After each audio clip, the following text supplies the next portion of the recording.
Hemchandracharya university છે એમાં MBBSની જે પરીક્ષા છે તેને લઈને મોટો પ્રશ્ન ઉપસ્થિત થયો તો મામલે CIDએ તપાસ કરી, પરંતુ કોંગ્રેસના ધારાસભ્ય કિરીટ પટેલનું કહેવું છે કે આરોપી જે મુખ્ય આરોપી છે તેના વિરુદ્ધ FIR કરવામાં જ નથી આવી, એટલે કે એનું નામ જ મુખ્ય આરોપીને લેવામાં નથી આવ્યું. શું જે મામલો સમજવો છે વિધાનસભામાં આપણે વાત કરીએ જો 2018ની અંદર એપ્રિલ મે જૂનની અંદર જે MBBSની પરીક્ષા લેવામાં આવી એ ફર્સ્ટ યર MBBSની અંદર 3 વિદ્યાર્થીઓની 12 સપ્લિમેન્ટરી બદલી દેવામાં આવી અને 5 છેલ્લા વિદ્યાર્થીઓને પાસ કરવામાં આવ્યા.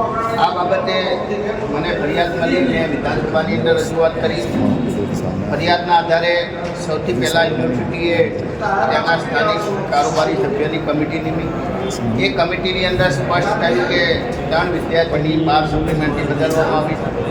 એના પછી ACS પંકજકુમારે તપાસ કરી. એમાં પણ સ્પષ્ટ થયું કે 12 સપ્લિમેન્ટરી બદલી અને ગુનાહિત કૃત્ય કર્યું છે. એના આધારે રાજ્ય સરકારે યુનિવર્સિટીને પત્ર લખ્યો કે આની અમે જે જવાબદારો એની સામે કાર્યવાહી કરી. CID ક્રાઇમે તપાસ કરી. CID ક્રાઇમે સ્પષ્ટ રિપોર્ટ આપ્યો કે એ વખતના સંચાલક ડૉક્ટર જે વોરા, 3 વિદ્યાર્થી અને આની સાથે જે પણ સંકળાયેલા હોય એની સામે IPC 467, 468, 471 પ્રમાણે ફરિયાદ નોંધવી. 120ની કાવતરા પ્રમાણેની સરકારે કંઈ ના કર્યું. અમે વારંવાર યુનિવર્સિટીમાં રજૂઆત કરી. છેવટે અમે નામદાર હાઈકોર્ટની અંદર અમારે પિટિશન કરવી પડી. હાઈકોર્ટે 17થી વધુ વાર યુનિવર્સિટીને સૂચના આપી ફરિયાદ નોંધવા માટે, પરંતુ યુનિવર્સિટીએ ફરિયાદ ના નોંધી. B ડિવિઝન PI એ પણ 15થી વધુ વાર લેટરો લખ્યા, પત્ર લખ્યા કુલપતિને, કોઈ ફરિયાદ નોંધવામાં ના આવી. છેલ્લે આગામી 20મી માર્ચે એટલે કે 2 દિવસ પછી હાઈકોર્ટની અંદર મુદત હતી અને હાઈકોર્ટે સ્પષ્ટ કહ્યું કે બીજી વાર તમે આવો ત્યારે ફરિયાદ નોંધીને આવજો. પરંતુ CID ક્રાઇમના રિપોર્ટની અંદર જે મુખ્ય આરોપી હતા જે વોરા, એનું નામ FIRમાં લખવામાં આવ્યું નથી. આ બાબતે મેં SPને પણ વાત કરી. પોલીસ પાસે પણ CID ક્રાઇમનો રિપોર્ટ હતો. મેં SPને પણ રિપોર્ટ મોકલ્યો, PIને પણ રિપોર્ટ મોકલ્યો, પરંતુ FIRની અંદર મુખ્ય આરોપીનું નામ લખવામાં આવ્યું નથી. આ બહુ ગંભીર બાબત છે. સરકાર એવી વાતો કરે છે કે અમે કોઈ સમરબંધીને છોડવાના નથી, પણ મીડિયાના માધ્યમથી હું કહેવા માગું છું કે રાજ્યના ચીફ સેક્રેટરી, ACS હોમ અને CID ક્રાઇમે આ સમરબંધીને અમને પકડીને આપ્યા છે કે આ ગુનેગાર છે, એને સપ્લિમેન્ટરી બદલી છે, એમની સામે કાર્યવાહી થવી જોઈએ. તો કોના આશીર્વાદથી આવા લોકોને બચાવવામાં આવે છે? મુખ્યમંત્રીને બચાવે છે, શિક્ષણ મંત્રી બચાવે છે કે ગૃહમંત્રી બચાવે છે? અને બચાવવાનું કારણ શું?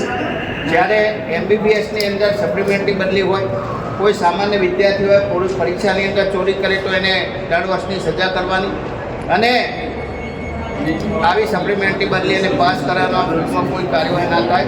આ શિક્ષણ જગત માટે બહુ કલંક કહેવાય, બહુ શરમજનક બાબત કહેવાય. સરકારે આના માટે શરમ આવવી જોઈએ અને તાત્કાલિક શિક્ષણ મંત્રી કે ગૃહમંત્રીએ મુખ્ય આરોપીનું નામ દાખલ કરવા માટે સૂચના આપી.